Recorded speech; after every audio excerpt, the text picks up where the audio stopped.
meditar en su palabra.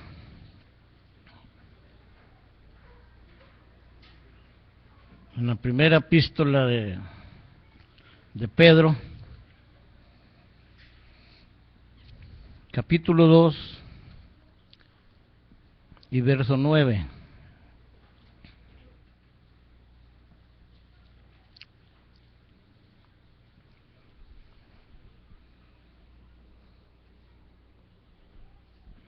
¿Ya lo tenemos?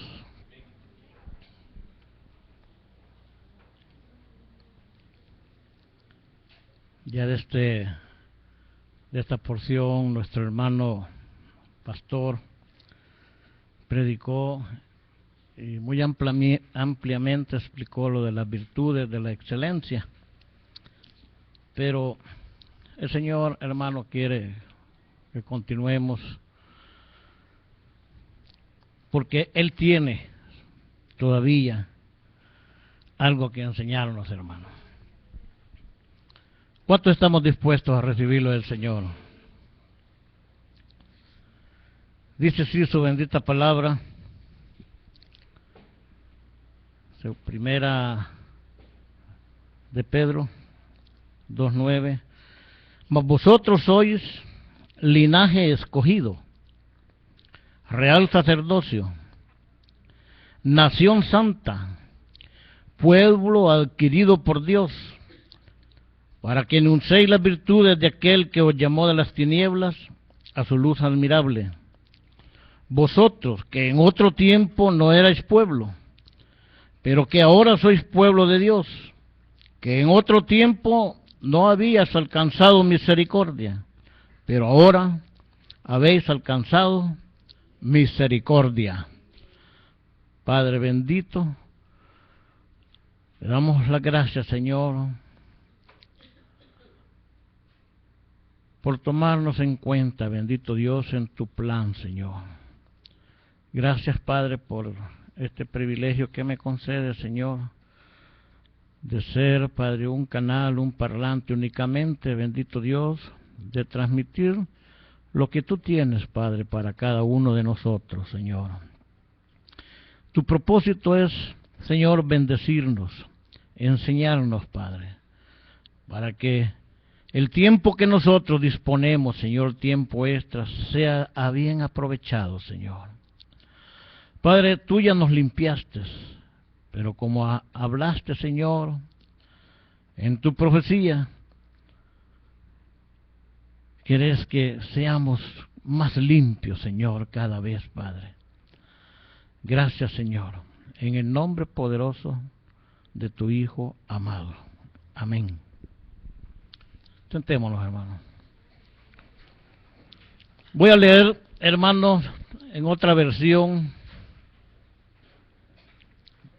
que dice: pero vosotros sois raza escogida, un sacerdocio regio, un pueblo consagrado a Dios, una nación que es posesión exclusivamente suya, para proclamar las excelencias del que os llamó de las tinieblas a su gloriosa luz. Vosotros que antes no eras mi pueblo, y ahora sois el pueblo del Señor, que antes estabais sin misericordia, y que ahora habéis encontrado la misericordia. Mire qué bueno es el Señor. Qué bueno que su misericordia nos alcanzó en esa vida vana que antes teníamos. Hermanos, ¿de dónde nos sacó el Señor? Yo creo que ya cada quien ya ubicó cómo estábamos, de dónde y cómo andábamos. Fíjate que en Isaías 9:2 dice: el pueblo que andaba en tinieblas vio gran luz, los que moraban en tierra de sombra de muerte, luz les resplandeció sobre ellos. Hermano, voy a dar algunos comentarios, unos versículos que van a servir de base para lo que el Señor, lo que es el meollo del mensaje, pero que es necesario, hermanos, para tener un contexto. Aquí, hermano, está hablando de la casa de Israel, de las ovejas perdidas, pueblo que caminó en Egipto como que anduviera en la oscuridad, en tinieblas. La casa de Israel fue llamada y traída de Egipto y vio gran luz. Hermano, ese Egipto, todos vemos, representa el mundo. De ahí el Señor, hermano, nos llamó. Y las promesas que Dios hizo a Israel, hermano, porque cualquiera dice, pues sí, pero eso fue a Israel. Sí, pero las promesas que hizo a Israel se cumplen también para la iglesia. ¿O no, hermano? Para nosotros. ¿Qué somos nosotros? Nación santa. Nos llama de las tinieblas a su luz admirable. Hermano, pero a veces tenemos quizás una conceptualización un tanto vaga o quizás distorsionada o quizás correcta de lo que es tiniebla, y muchas veces nosotros confundimos lo que es tiniebla con lo que es oscuridad completa. Y la tiniebla, hermano, es, podríamos decir, casi una mezcla de luz con oscuridad. Las tinieblas no es carencia total de luz, sino que es como, digamos, el color gris, que tiene un poquito blanco y un poquito negro. Pero que en la oscuridad, hermanos, completamente oscuro, usted y yo no vemos nada, absolutamente nada.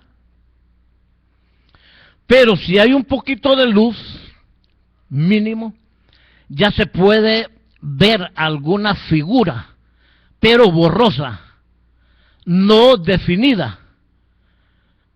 Entonces, casi como que no sabemos diferenciar o discernir lo que estamos viendo. Y no es tan claro como para poder caminar sin tropezar. Podemos andar a tientas. En lo oscuro usted no ve nada ni ande a tientas. Entonces, hermano, las tinieblas es de la palabra esta griega, escotos, que es lo que les acabo de explicar, y nosotros de ahí nos sacó el Señor. O sea, es un mundo de sombras difusas. Y escot se deriva de una raíz que significa cubrir, entenebrecer. Y esquilla es un mundo de error y presagios que siempre está relacionado con tinieblas, la palabra tiniebla. O sea que tinieblas, hermano, en cierta forma es una confusión, es un caos. Así como estaba la tierra, hermanos, así estábamos nosotros en la vida del mundo. En confusión que está, y esta, hermano, esta es la esfera precisamente donde se mueve Satanás. Esos son sus dominios, las tinieblas. Las tinieblas, hermanos, representan el pecado, representan la muerte, representan el horror, el presagio, todo aquello, hermano, que trae confusión y que no hay una visualización exacta. Están incluidos los peligros, hermano. Voy a ir un tanto así rápido para que me pueda alcanzar el tiempo de lo que es verdaderamente el meollo, pero esto es necesario, hermano. Y que quizás voy a ir más que leyendo que explicando, porque a veces cuando uno empieza, hermano, y se sale y después ya no alcanza, pero quiero respetar los tiempos. Hermano, y así es como hay tinieblas intelectuales, y esas tinieblas intelectuales son la ignorancia, las tinieblas o depravaciones morales y espirituales. Hermano, hay una depravación verdaderamente cuando se vive en esas tinieblas, en esa ignorancia, tanto en lo moral como en lo espiritual. Las tinieblas son, hermano, como ya dije, donde habitan los poderes malvados que dominan este mundo. Y las tinieblas, en alguna manera, pueden ser un estilo de vida, hermano.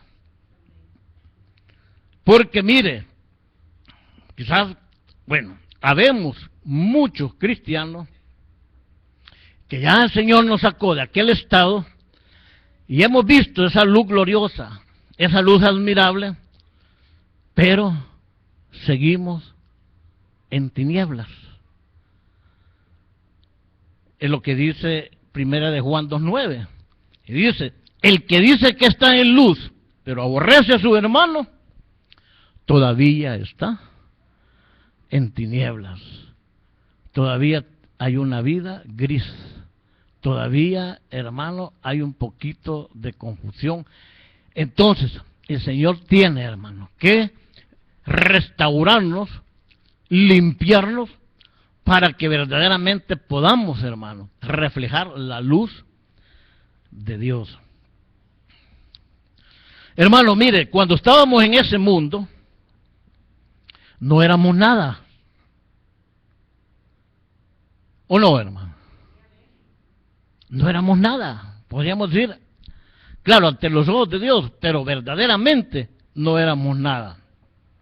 ¿Por qué? Primeramente estábamos sin Dios. Estábamos sin esperanza. No había un rumbo definido.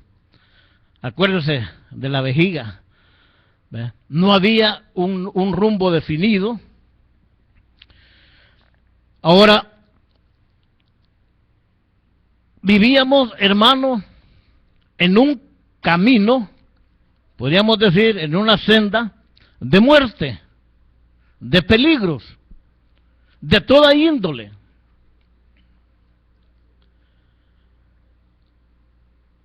Andábamos, como decía mi hermano hoy en la mañana, por caminos torcidos, y que Dios lo había permitido.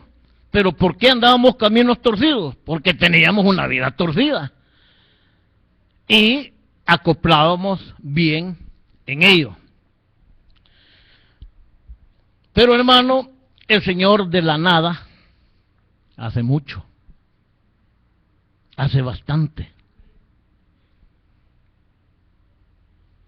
Mire, en las manos del Señor, hermano, es como aquella quijada de burro que estaba en el desierto seca y que la tomó Sansón, pero con ese instrumento, hermano, al enemigo lo hizo trizas. Entonces, hermano, ¿cuántos queremos ser esa quijada de burro en las manos del Señor?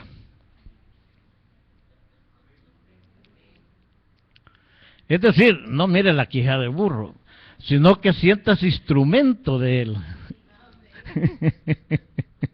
Sí, hermano, no lo vaya a malinterpretar. Él nos sacó de allí, hermano, y llegamos a conocer a Cristo. Y cuando llegamos a conocer a Cristo, hermano, vemos a Dios. Cuando llegamos a conocer a Cristo, llegamos a conocer su amor, su misericordia, su justicia, su bondad. Llegamos a conocer el verdadero camino, ya no el camino que al hombre le parece derecho, pero su final es camino de muerte. Es el verdadero camino, hermano, y que es el verdadero camino de vida.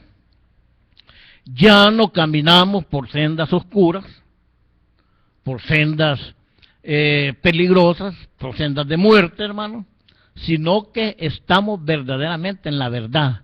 Ya todo aquel engaño, aquel error, aquella confusión va pasando, como decía mi hermano, hasta que la luz de la aurora va en aumento hasta que el día es perfecto. Hermanos, con esa vida se podría decir que no era vida. Solo estábamos allí existiendo y durábamos como dura un carro o cualquier cosa. ¿O no? No había más angustia, hermano, que otra cosa. Dice ahí que somos linaje escogido. De esto, hermano, ya del escogitamiento, la escogitación, perdón, ya habló bastante y bien amplio y muy bonito nuestro hermano Fernando. Quizás no vamos a tocar eso porque hay una buena base, hermano.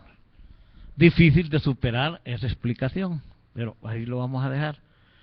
Entonces, por medio de la elección de Dios, todos los creyentes en Cristo, hermanos, somos miembros de la familia de Dios y por lo tanto herederos de sus promesas y de las bendiciones. ¿Usted sabía que era familia de Dios, hermano? Que somos hermanos en Cristo y coherederos y herederos. No somos parientes, somos el núcleo familiar. Usted sabe que el núcleo familiar lo componen los cónyuges y los hijos. Ya los demás son parientes. Somos el núcleo, no somos parientes, somos de la familia, del núcleo, hermano. Entonces, somos real sacerdocio. En lo real es relativo a la realeza de reyes, de algo grande, algo magnífico. Entonces, hermano, vamos a enfocarnos más en lo que es el sacerdocio. ¿Cuántos somos sacerdotes acá? Y somos también reyes. Porque dice que somos nación de reyes y sacerdotes. Pero hoy vamos a ver lo que es sacerdotes, hermano. Hermano, mire qué grande privilegio. Después de ser nada, hoy somos sacerdotes, somos de la familia del Señor, hermano. Mire qué tremendo. Y eso como que a veces ya está trillado, pero el Señor lo que quiere, hermano, es que verdaderamente podamos tener conciencia y está haciendo énfasis precisamente en eso para que comprendamos. Mi hermano pastor cuando predica dice, y se esfuerza y se preocupa y comprendieron, porque mire hermano, viera qué tremendo es, y yo lo entiendo del servicio, cuando el Señor le pone algo a uno, hermano, y a veces que uno es mero tartajo. Yo no digo que mi servito lo sea, pero me estoy refiriendo a mí. Mire hermano, si es que da una aflicción de no poder expresar quizás verdaderamente a manera de que comprende y llegar a esa conciencia de lo que el Señor quiere, hermano, poner como huella en su corazón y que quede ahí bien plasmado. Porque si no hay conciencia, hermano, de lo que se está haciendo, no hay crecimiento, no hay entrega, no hay consagración, no hay gozo, no se hace aquello con el deleite, no se sabe, hermano, y solo son preguntas, ¿y por qué a mí? ¿Por qué a mí? Pero hoy, hermano, vamos a ver que usted, hermano, y yo somos sacerdotes. No andamos con aquel vestido de muerte como estábamos acostumbrados a ver a los que se llamaban así. Hermano, mire, nuestras vestimentas son de lino fino, blancas, resplandecientes, que usted no las ve en cada uno de nosotros, pero que las huestes, hermano, sí las ven y le tiemblan a eso, porque hay autoridad detrás de ellos por ser sacerdotes, hermano. ¿Se alegra usted? Yo también.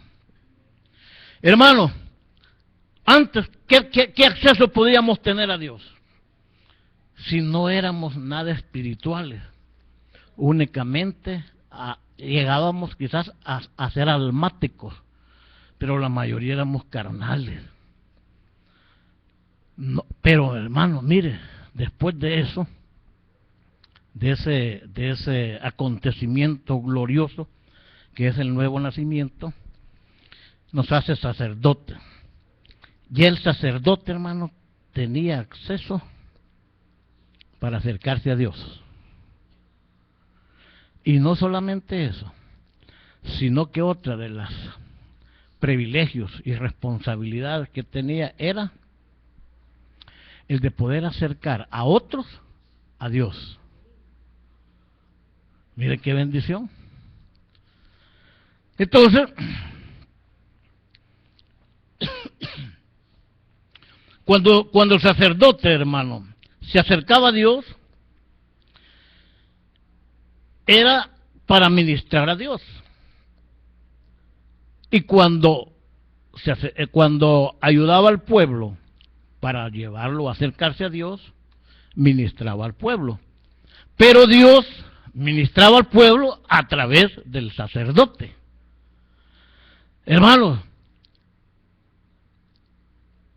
cada uno de nosotros somos sacerdotes de nuestra propia familia, de nuestra propia casa. Hermano, y tenemos ese deber también de poder acercarlo a Dios. No solamente es el líder, él es un líder de una congregación, y el sacerdote en aquel tiempo era el líder del pueblo. En el Antiguo Testamento, hermano, hay sombras de cómo el sacerdote ministra a Dios. Y fíjate que una de ellas es que tenía que ofrecer un sacrificio, mataba a un animal por la mañana y mataba un animal por la tarde. Era un sacrificio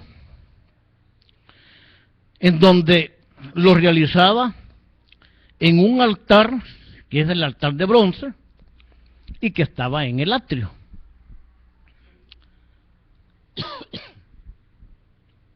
Solo el sumo sacerdote podía entrar al lugar santísimo. Otro de lo que el sacerdote hacía, hermano, pero esa figura que le acabo de mencionar, esa es nuestra adoración diaria. Lo que le decía del sacrificio que hacía por la mañana, porque eran 2 animalitos los que mataba la mañana. Ese es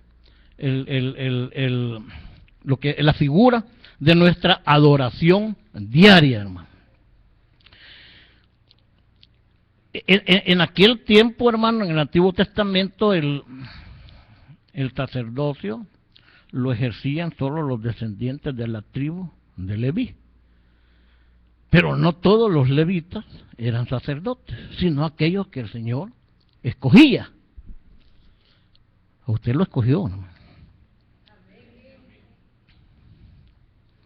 Pero en el Nuevo Testamento vemos que el llamamiento, hermano, es para todo creyente nacido de nuevo. Y no por nuestros méritos, sino por los méritos de Cristo, de ese sacrificio expiatorio que hizo en la cruz, hermano, del Calvario. Entonces, hoy todos, hermanos, podemos acercarnos a Dios. Usted se puede acercar a Dios. Cuando se ha acercado, siente su presencia. Amén. Entonces, hermano, nos podemos acercar a Dios confiadamente al trono de su gracia para el oportuno socorro. Tenemos acceso a Dios, y ese, hermano, es el más grande privilegio que podemos tener, aun siendo pues sacerdote. Ahora, otro de los déjeme ver, de los sacrificios, no sacrificios, sino que eran responsabilidades. Tenía que colocar incienso, era renovar aquel incienso, hermano, en el altar del incienso, y eso representa nuestra vida de oración diaria. Él tenía que estar haciendo siempre, todos los días, cambiando el incienso en el incensario, y usted sabe que eso es nuestra vida de oración, porque la oración sube como incienso, dice, agradable al Señor. Tenía que renovar el aceite del candelero. Lo hacía en la tarde, hermano. Pero esto lo hacía, hermano, para mantener la lámpara encendida, que no se apagara y que durara toda la noche, o sea, en la oscuridad. No voy a ir dando así mucho, sino que solo lo voy a ir mencionando, hermano, porque esto representa, hermano, la búsqueda de la llanura del Espíritu Santo, esa búsqueda diaria para llenarnos de su Espíritu, hermano, y para poder soportar los días malos, dice. Ese asalto continuo de los dardos del diablo que quiere destruirnos. Y estamos, hermano, así siempre buscando la llenura del Señor, de su Santo Espíritu, vamos a estar preparados para los días malos. Y los días malos no es la violencia, la pestilencia, en el chikungunya, sino es verdaderamente esos dardos que nos pueden, hermanos, sacar.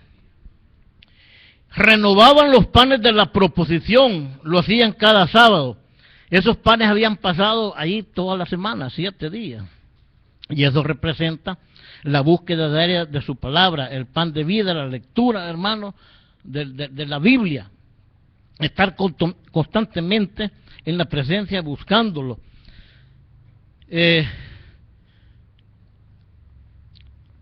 Decíamos, hermano, que tenía que ofrecer sacrificios de animales en el altar de bronce. Esas eran las figuras en el Antiguo Testamento de lo que es el sacerdocio. Pero si nosotros, hermano, ya vemos, ya verdaderamente, hoy, a lo que se refiere, lo que el Señor pide, ya vimos la figura, hoy vamos a ver ya en la parte espiritual, hermano, lo que el Señor requiere de nosotros. ¿Qué es lo que demanda Dios hoy del sacerdote? Veamos aquí en Primera de Pedro, en el capítulo, en el versículo, allá donde estamos, capítulo 2, versículo 5. Dice, veamos desde el 4. Acercándoos a él, piedra viva, desechada ciertamente por los hombres, mas para Dios, mire, escogida, Cristo fue escogido, y preciosa de esa piedra. Vosotros también, dice, mire, vosotros también, como piedras vivas, dice, sed edificados como casa espiritual y sacerdocio santo. ¿Para qué? Para ofrecer sacrificios espirituales, ya no de animales, sacrificios espirituales, aceptables a Dios por medio de Jesucristo. Si usted me acompaña, hermano, a Romanos 12:1, Romanos 12:1, ya se pegó esto. Así que, hermanos, os ruego por las misericordias de Dios que presentéis vuestros cuerpos en sacrificio vivo, santo, agradable a Dios, que es vuestro culto racional. Hermano, vuestro culto racional. Hermano, Cristo realizó un culto racional. Y como allí dice, Él fue escogido y todo, y fue como piedra viva, y también vosotros como piedra viva, acerquémonos a Él, dice, acercando, en el versículo 4, acercándonos a Él, piedra viva, escogida y preciosa. Vosotros también como piedras vivas, sed edificados, dice, como casa espiritual y sacerdocio santo para ofrecer sacrificios espirituales aceptables a Dios por medio de Jesucristo. Miren lo que dice, que presentéis, dice, vuestros cuerpos en sacrificio vivo, santo, agradable a Dios, que es vuestro culto racional. Hermano, miren, nosotros somos piedras, petros, piedra pequeña, sacada, extraída de esa cantera, de esa roca grande que es Cristo Jesús. Somos piedritas. Y esas piedritas son las que van a ir, hermano, edificando el edificio, o sea, el cuerpo de Cristo. Ahora, hermano, como sacerdotes de la orden de Melquisedec, fíjese, el Señor ya no pide sacrificios de animales, como lo pedía en el tiempo del sacerdocio arónico. Porque eso era como una sombra de lo que es el sacerdocio, porque aquel sacerdocio no perfeccionaba, hermano. Más el de Melquisedec, sí, y vamos a ver cómo. Entonces, debemos ofrecer un sacrificio, como lo hizo Cristo, como ofrenda al Señor. Y ese será vuestro culto racional. Culto racional. Hermano, veamos qué es culto. Dice, no, si ese hombre es bien culto. No, si aquella mujer es bien culta. Pero aquí no estamos hablando de esto. Hermano, aquí estamos hablando de lo que es el culto. Pero tampoco, hermano, del culto como se conoce como culto. Vamos al culto, a dormir, bueno, vamos ahí, pero hay que ir al culto, porque es día, sí, vamos a ir al culto, entonces venimos al culto, pero el Señor quiere que nosotros hagamos culto, no que vengamos al culto. Culto, la teía, palabras hay que decirlas porque es necesario. Ministración, dice, esa palabra significa el culto, viene de esa palabra que le dije, que es más difícil que mencionarla que el sincancunyo. Dice, es ministración, es una administración, el culto. Adoración. Culto es prestar un servicio. Todo lo que la palabra esta significa. Es hacer un oficio. Pero principalmente es dar adoración. Que es racional. Lógicos, con K. Lógicos. Es algo lógico. Es bien lógico. Viene de logos. De aquella palabra. Que es un razonamiento, es una facultad mental. O sea que racional, hermano, es algo que se hace con toda la facultad mental, fíjese. Lo que se hace con toda la facultad mental. Usted lo razona, usted lo entiende y sabe lo que está haciendo y por qué lo está haciendo. Con todo su razonamiento lógico. Eso significa que es tener conciencia de aquello que se hace, hermano. Es estar consciente del por qué y el para qué se hace.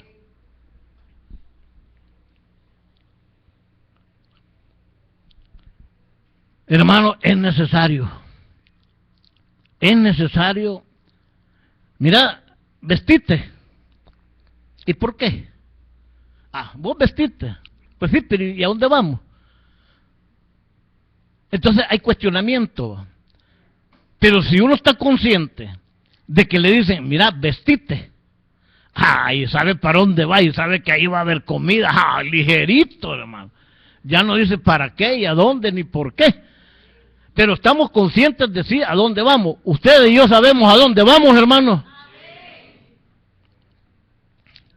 Ojalá que no esté pensando en una cena. Veamos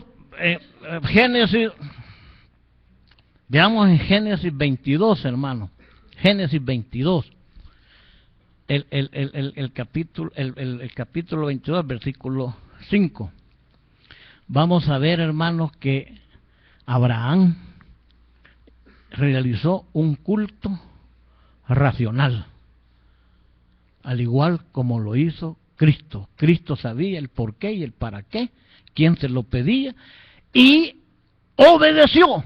Y lo que el Señor, el Dios, lo que quiere es establecer, hermano, a través de la fe, la obediencia que perdió allá en el huerto. Porque todo lleva a obedecer, a obedecer. Por eso Cristo, Él obedeció hasta la muerte y muerte de cruz. Y vino a hacer la voluntad del Padre, no la de Él. Pero ¿cuántos hermanos verdaderamente sabemos, pero hacemos nuestra voluntad? Entonces, allí dice el capítulo de Génesis 22:5, ¿alguien lo tiene? Sí, hermano. Entonces dijo Abraham a su siervo: esperad aquí con el asno, y yo y el muchacho iremos hasta allí y adoraremos, y volveremos a vosotros. Amén. Mira, hermano, Dios le pidió a Isaac a que lo fuera a entregar en sacrificio. Y cuando le preguntan, ¿y a dónde van? Vamos a adorar.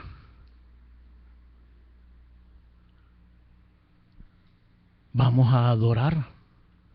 Esa fue la respuesta. Mire, es que Abraham sabía lo que iba. Sabía a lo que iba. Tenía todas sus facultades y su razonamiento como la plomada. Él no estaba loco. Él lo veía lógico. Ese culto racional que estaba haciendo. Porque estaba, dice que el culto es ir a adorar. Y él estaba haciendo un servicio en donde él iba a ofrecerle e iba a adorar al Señor, a Dios. Hermano, Abraham, fíjese que primero hizo un altar. Mire, hermano, el altar es necesario, como el sacerdote es necesario. Un altar sin sacerdote no sirve. Y un sacerdote sin altar tampoco. Entonces son complementarios, de nada sirve. Entonces tiene que haber un altar y un sacerdote. El altar es donde se va a poner lo que se va a sacrificar. Entonces, mire, hermano, ahí la prueba que el Señor, porque dice, un poquito antes dice que el Señor quiso probar a Abraham. Ahí viene una diversidad de pruebas, hermano, como vimos, multicolores de pruebas. Pero esta era una de las prueba despojatoria, podríamos decir, de despojar lo que más amaba.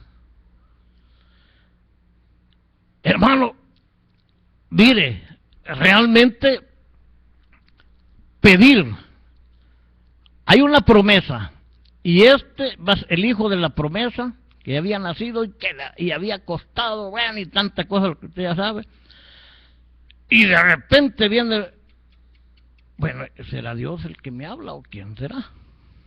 Pero como él estaba y había oído la voz de Dios, hermano, él estaba consciente y sabía lo que él iba a hacer. Él iba a hacer un culto, un servicio, un oficio. Iba a hacer una adoración y lo iba a hacer con el entendimiento cabal, racional. Eso es lo que estaba haciendo.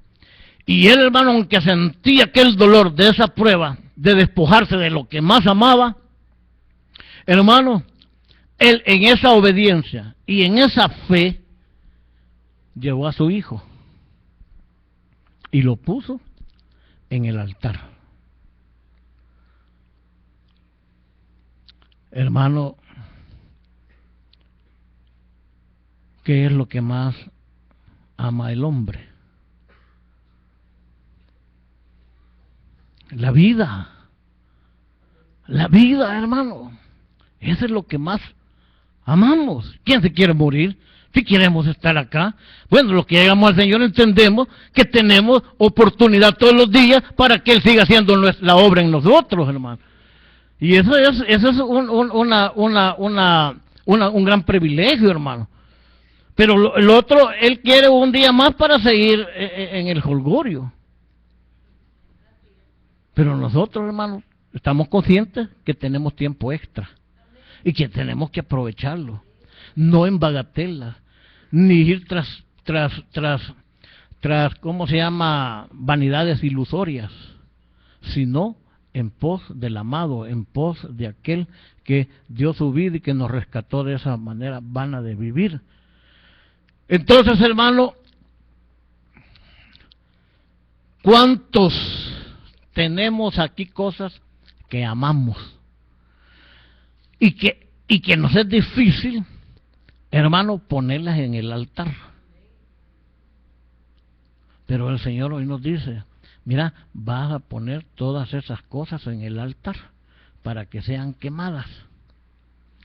Hermano, pero también nos pide que pongamos nuestra vida, lo que más amamos, en el altar, para que ahí sea quemada esa carne, ese hombre viejo, ese cuerpo de pecado, esas pasiones, esas injusticias, hermano, ese sarc, que es esa independencia y la autosuficiencia que yo hago conforme a lo que yo creo. Entonces ese es el razonamiento, hermano, esa es la conciencia que verdaderamente debemos de tener aquellos que hemos sido rescatados de esa vana manera de vivir, y el Señor nos lo hace, hermano, para ver cuánto es, para medir nuestro sufrimiento, sino ver nuestra obediencia y cuánto a Él le amamos y cuánto verdaderamente, hermanos, estamos dispuestos a dar lo que Él nos pide, así como lo hizo Abraham con Isaac. Hermano,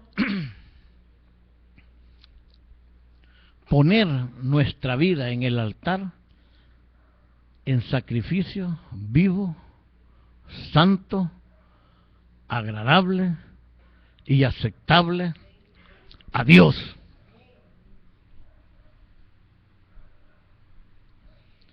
Dios quiere, hermano, que pongamos esa vida antigua, que tanto nos hace, hermano, que tanto nos hace trastraviar, podríamos decir, y que es una lucha, es un gigante, hermano, que nosotros tenemos más que los gigantes externos, ese gigante. Pero ahí está un altar. El Señor quiere que verdaderamente pongamos. ¿Y cómo, hermano, va a ser? Bueno, primeramente, dice que el sacerdote quemaba, sacrificaba 2 animalitos. Entonces, es la devoción diaria de la adoración que podemos tener. Cambiar el aceite, buscarle, o sea, negarnos a nosotros mismos. Mire, hermano, es que eso de poner en el altar, hermano, es una negación a nosotros. Es verdaderamente aborrecer a ese hombre antiguo, a esa carne que nos es una espina en el costado, hermano. Y mire, yo le aseguro, igual que Isaac, vamos a poner nosotros nuestra vida, hermano, en ese altar. Y lo que se va a quemar es la carne, porque el hijo de la promesa no murió, resucitó. Si nosotros quemamos esa carne, Cristo quemó, hermano, allá y resucitó. Si nosotros verdaderamente ponemos eso, hermano, sí vamos entonces a poder ver esa resucitación. Si estamos limpios, pues limpiémonos más, hermano.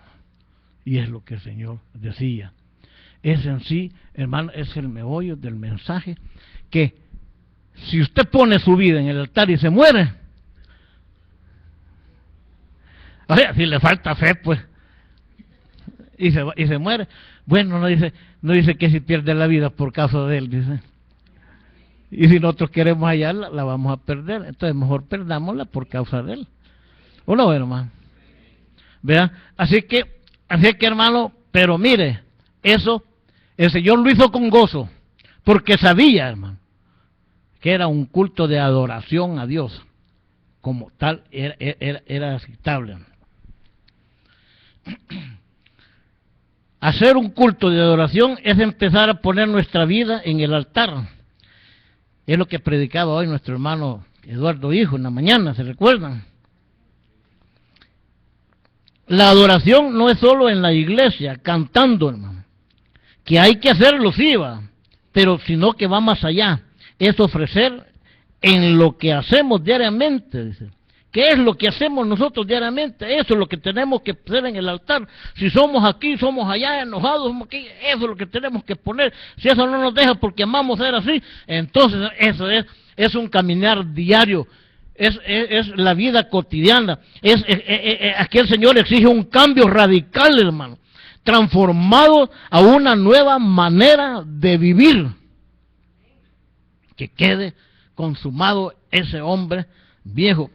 Debemos entender que si nosotros, hermano, presentamos en sacrificio nuestra vida en el altar, y si lo hacemos con conciencia, empleando nuestra facultad mental, entonces, hermano, entenderemos que sí le estaremos dando un sacrificio espiritual y le estaremos dando la verdadera adoración a Dios.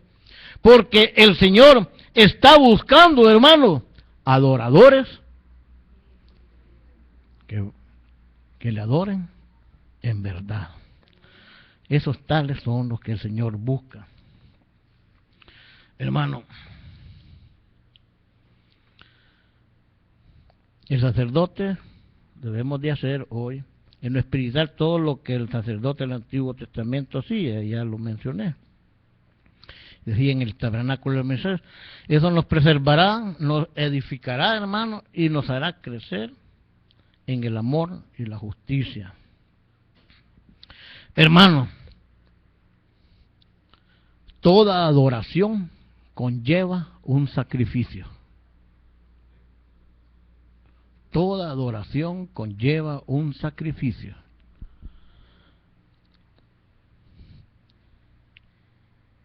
Pero, hermano, da fruto apacible. Da fruto apacible. Dejaremos de ser estériles, dejaremos de estar, ya no seremos focos intermitentes, a veces encendido, a veces apagado, a veces encendido. Eso está bueno para que vayan a adornar el arbolito. Dice, acordémonos de dónde, hermano, lo sacó el Señor y lo que éramos. Solo de allí, mi hermano, acordémonos de dónde nos sacó el Señor, que no teníamos esperanza, que andábamos en una senda de muerte, de peligro, de aflicciones ahí, sin ninguna, y muchos quizás queriendo ya desaparecer de esta vida, hermanos, porque era la opresión tanto. De ahí, de ese pozo de la desesperación, el Señor nos saca, hermano. Y solo eso basta, el agradecimiento, hermano, porque mire, hermano, si eso de poner nuestra vida en el altar, eso es beneficio para nosotros, no para Dios. Si Él quiere que nosotros lo hagamos voluntariamente, como lo hizo Cristo, porque Él quiere bendecirnos, Él quiere, hermano, que lo heredemos a Él, que Cristo sea conformado en cada uno de nosotros, y esa es la conciencia que el Señor, hermano, quiere que tengamos nosotros para que sí podamos verdaderamente ser adoradores, que lo adoremos en espíritu y en verdad, hermano. Entonces, merece, hermano, que el Señor sea adorado. Porque haciendo eso, hermano, somos nosotros bendecidos, somos beneficiados. Hermano, ¿cuántos hemos entendido, comprendido verdaderamente lo que es ser un adorador? Hermano, y da tristeza, mire, que a veces solo el cantarle nos tienen que dar, como decía, manivela. El hermano, mire, no, hermano, ¿cómo se debe sentir el corazón del Señor, hermano? No, que manivela. Si no tenemos gratitud para dar alabanzas de labios, hermano, ¿cómo podemos verdaderamente dar adoración con nuestros hechos? Que es lo que el Señor nos pide, hermano. Que el Señor, hermano, tenga misericordia de cada uno y que Él nos ayude y que nos dé la fuerza, hermano, para ir construyendo ese altar que quizás está destruido, hermano.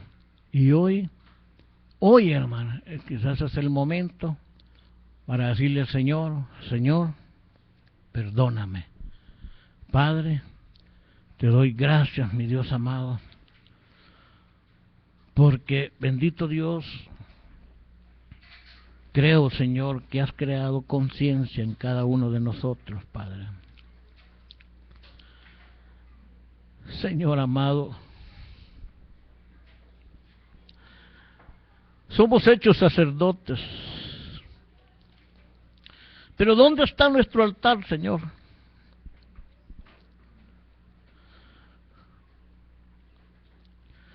¿Dónde está nuestro altar para adorarte, Padre? Y para darte ese culto racional, Padre, para ponernos, Señor, nuestros cuerpos, nuestra vida en el altar, para que sea consumado, Padre. Queremos tener, bendito Dios, esa conciencia, Señor, de saber por qué y para qué. Y que es en beneficio nuestro, Señor. Padre, pero hasta aquí, Padre eterno, no habíamos dado mucho énfasis, Señor. Y habíamos, Padre, en un caminar, Señor, superficial.